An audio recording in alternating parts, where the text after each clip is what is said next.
नमस्कार, स्वागत है आपका आज अगली नई वीडियो में। आज हम लोग स्टार्ट करने वाले हैं पाइथागोरस थ्योरम।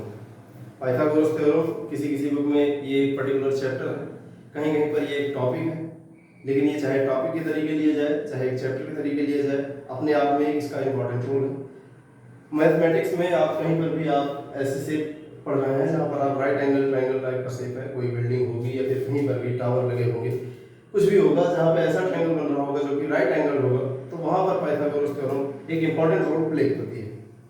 तो आइए आज हम लोग जानते हैं कैसे हम समझेंगे कि पाइथागोरस थ्योरम कहाँ अप्लाई करना है और कैसे अप्लाई करना है और किस तरीके से हम अप्लाई करें कि हम इजीएस्ट मेथड लगाएं पूरे पाइथागोरस थ्योरम को समझने के लिए बहुत कम से कम समय में बहुत जल्दी से जल्दी हम लोग सीख जाएं बहुत आसानी से। तो आइए पहले जानते हैं थोड़ा सा कुछ इस पाइथागोरस थ्योरम के बारे में।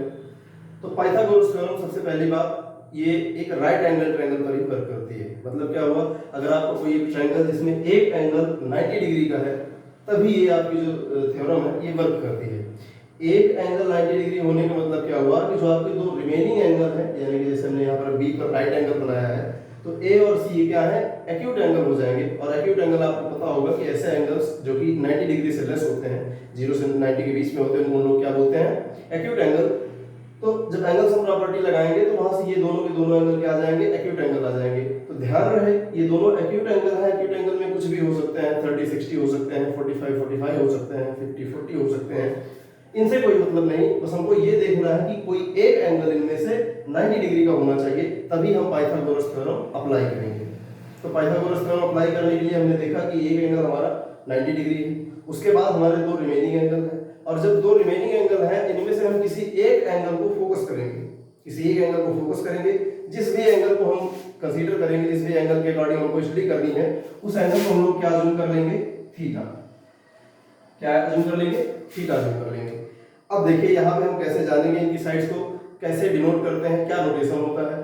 तो सबसे पहले हम देखेंगे कि जो हमारा राइट एंगल है, राइट एंगल के जो अपोजिट वाली साइड, अब जाहिर सी बात है एक एंगल अगर राइट एंगल है तो इन दोनों एंगल से तो ये बड़ा ही हुआ।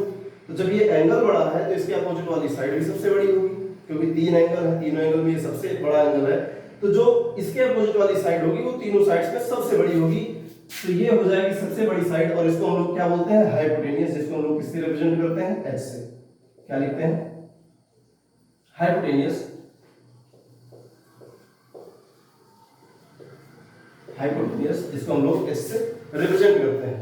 उसके बाद बची दो रिमेनिंग साइड्स, इनमें हमने बताया कि कोई भी दो एंगल, इनका कुछ भी मेजरमेंट हो सकता है दोनों 45 45 के हो जाए, बराबर हो जाए, या फिर हो सकता है कुछ डिफरेंट एंगल हो, बस उनका सब 90 डिग्री होना चाहिए।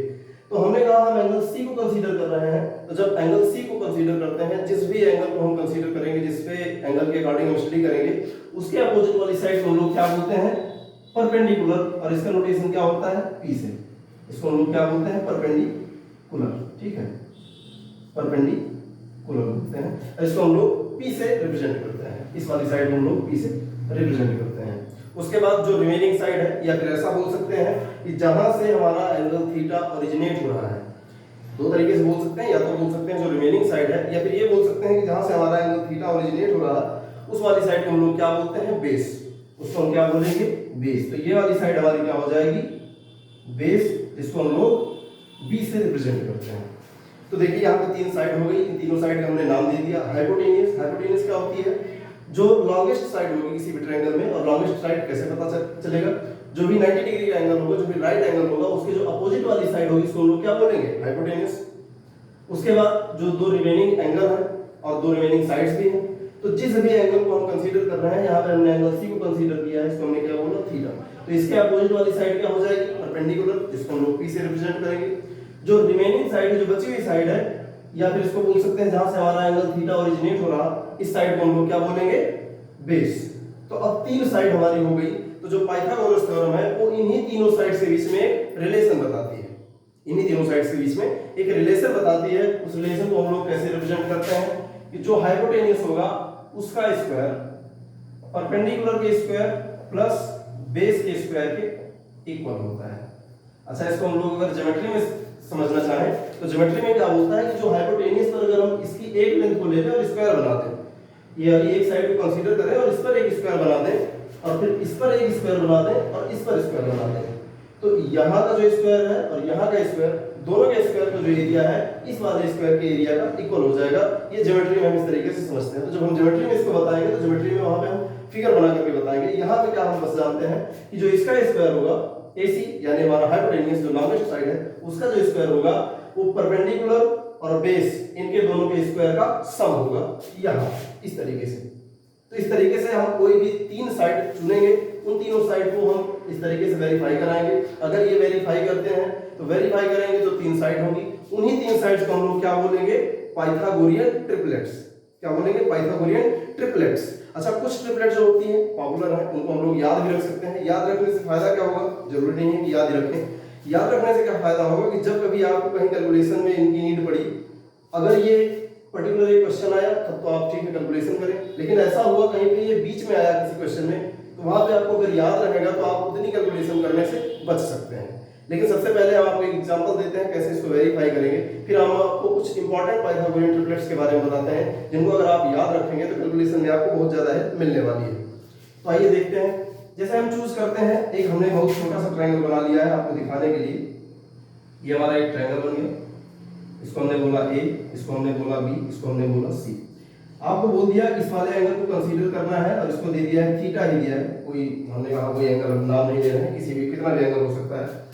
इसको इन्होंने बोल दिया ये 4, इसकी लेंथ कितनी है 4। अच्छा, मीटर हो सकती है, सेंटीमीटर हो सकती है, आप लेंथ की यूनिट कुछ भी चूज कर सकते हैं। इसको हमने बोल दिया ये 3 है। अब आपसे पूछ रहा है कि ये जो इसका हाइपोटेन्यूज है वो कितना होगा। तो आइए हम लोग अप्लाई करते हैं पाइथागोरस का थ्योरम। हमको हाइपोटेन्यूज निकालना है तो हाइपोटेन्यूज का स्क्वायर क्या होता है, परपेंडिकुलर का स्क्वायर। यहाँ पे परपेंडिकुलर कितना है 4। अच्छा, परपेंडिकुलर कैसे पता चला, हमने ये वाला एंगल कंसीडर किया है थीटा, तो इसके सामने वाले जो सामने वाली साइड होती है इसको हम लोग क्या बोलते हैं, परपेंडिकुलर। और जहां से ये एंगल ओरिजिनेट होता है उसको क्या बोलते हैं, बेस। यहाँ पे 90 डिग्री इसीलिए इसके सामने वाली साइड हाइपोटेन्यूज हो जाएगी। तो h स्क्वायर क्या हो जाएगा, p स्क्वायर, इसका मतलब 4 का स्क्वायर प्लस 3 का स्क्वायर। और जब इनको हम सॉल्व करेंगे तो कितना हो जाएगा, ये आ जाएगा 16 और ये आ जाएगा 9, इसका मतलब ये आ गया 25। तो जब h स्क्वायर की वैल्यू आ गई 25 तो हम दोनों साइड क्या करें, स्क्वायर रूट ले लें। जब दोनों साइड स्क्वायर रूट लेंगे तो h की वैल्यू, अच्छा आपको ये बात नॉर्मली पता होगी कि जब हम कभी स्क्वायर रूट के बाहर लाते हैं कोई नंबर को तो प्लस माइनस में वैल्यू आती है, लेकिन यहाँ पे हम वैल्यू कंसीडर करेंगे केवल 5। कारण क्या है कि कोई भी ट्रायंगल है तो उसकी लेंथ जो होगी वो माइनस में नहीं हो सकती, इसीलिए हम क्या करेंगे, यहाँ पर जो h आया हमारा जो हाइपोटेन्यूज आया उसको हम क्या बताएंगे कि जो h आया उसकी वैल्यू क्या होगी, 5 होगी। तो हमारा जो हाइपोटेन्यूज आ गया वो कितना आ गया, 5। तो यहाँ से आपको एक ट्रिपलेट तो सीधा सीधा मिल गई। कौन सी मिली, 3, 4 एंड 5। एक ट्रिपलेट मिल गई 3, 4 एंड 5। अब एक चीज ध्यान रहे कि अगर आप इन तीनों को, जैसे ट्रिपलेट हम लोग लिखते कैसे हैं, 3, 4 एंड 5, ये एक ट्रिपलेट मिली। तो इस ट्रिपलेट के अगर इसी से रिलेटेड कोई और टर्म आ जाए, जैसे इसको आप 2 से मल्टीप्लाई कर दीजिए, जब आप 2 से मल्टीप्लाई करेंगे तो कितना हो जाएगा, 6, 8, 10 हो जाएगा। आप 3 से मल्टीप्लाई कर देंगे तो 9, 12, 15 हो जाएगा। आप 4 से मल्टीप्लाई कर देंगे तो कितना हो जाएगा, 12, 16 और 20 हो जाएगा। इसी तरीके से आप क्या करेंगे, इसको अगर किसी भी नंबर से मल्टीप्लाई करना है तब भी आपको एक ट्रिपलेट मिलता हुआ दिखेगा, आपको एक ट्रिपलेट मिलता हुआ दिखेगा। आप कई सारे ट्रिपलेट यहीं से बना सकते हैं। उसके बाद हम आपको कुछ इंपॉर्टेंट ट्रिपलेट्स बताते हैं जिनका यूज आप लोग क्या कर सकते हैं, कैलकुलेशन में कर सकते हैं, जो बहुत ज्यादा इंपॉर्टेंट है, कहीं भी कैलकुलेशन में आती हैं। तो कुछ तो जैसे ये 3, 4, 5 ये तो इजी था, आप इसको कैलकुलेट भी कर लेंगे। कुछ ऐसे ट्रिपलेट होती हैं जिनके लिए आपको सोचना पड़ता है, काफी लंबे स्क्वायर निकालने पड़ते हैं, तो उनको आप लोग कैसे करेंगे। तो सबसे पहले हम लोग बात करते हैं जो इजी हैं। सबसे पहले देखते हैं जो इजी ट्रिपलेट हैं उनके बारे में हम लोग बात कर लेते हैं। तो सबसे पहला आपने 3, 4, 5 देखा ही, उसके बाद हम लोग देखते हैं उसके अलावा क्या है। एक होता है 5, 12, 13 हो गया। एक होता है सबसे छोटा जो, जिसको हम लोग ऐसे ही बोल सकते हैं 1√3 और 2। जैसे अभी हमने आपको बताया कि जो 3, 4, 5 वाला ये इंपॉर्टेंट है, वैसे ही ये 1√3 और 2 वाला भी इंपॉर्टेंट है। इसको भी आप लोग ध्यान दीजिएगा, ये भी बहुत ज्यादा इंपॉर्टेंट है। उसके अलावा क्या हो जाएगा आपका, एक होता है 8, 15, 17, ये हो गया 8, 15 और 17। एक हो गया 7, 24, 25, ये हो गया। उसके अलावा क्या हो गया 11, 60 और 61 हो गया। एक हो गया 9, 40 एंड 41 हो गया। इसको आपने देखा, ये हो जाएगा। उसके अलावा इनको थोड़ा सा हम लोग इरेज करेंगे। इरेज क्या करेंगे, यहीं पे लिख देते हैं। एक और जो इंपॉर्टेंट पाइथागोरियन ट्रिपलेट है, एक और इंपॉर्टेंट पाइथागोरियन ट्रिपलेट बनती है, उसको हम लोग देखेंगे कि वो कैसे वर्क करती है। सबसे जो छोटी डिजिट वाली होती है, जैसा कि आप लोगों को पता है कि जो 29 है उसका स्क्वायर कितना होता है 841, जो 21 है उसका स्क्वायर कितना होता है 441, और जो 20 है उसका स्क्वायर कितना होता है 400। तो अगर 20 का स्क्वायर करेंगे 21 का स्क्वायर करेंगे, ऐड कर देंगे तो वो 29 के स्क्वायर के इक्वल हो जाएगा। तो उसको भी आप लोग लिख सकते हैं। मैं यहाँ थोड़ा सा ऊपर लिखने की कोशिश कर रहा हूँ 20, 21 एंड 29।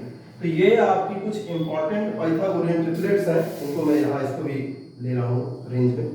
ये जो है कुछ इंपॉर्टेंट पाइथागोरियन ट्रिपलेट्स हैं, इनको आप लोग यूज कर सकते हैं कैलकुलेशन में। आपको ये पता होना चाहिए ये ट्रिपलेट काम कैसे करती है। अगर कोई ट्रायंगल है जिनमें से दो साइड्स आपको दी गई हैं, दो साइड कुछ भी हो सकती है, मान लीजिए ये दो साइड दी है तो तीसरी साइड यही होगी। बस कंडीशन ये है कि वो राइट एंगल ट्रायंगल होना चाहिए। वो राइट एंगल ट्रायंगल होगा तो कोई अगर दो साइड दी है तो तीसरी साइड आप रैंडमली बता सकते हैं। कोई भी दो साइड दी है तो आप तीसरी साइड रैंडमली बता सकते हैं। इनका यूज आप वहां करेंगे। तो पाइथागोरस थ्योरम से रिलेटेड कुछ थ्योरम्स भी हैं और बहुत इंपॉर्टेंट थ्योरम है, जैसे ज्योमेट्रिक मीन की थ्योरम हो गई, सिमिलरिटी की थ्योरम हो गई।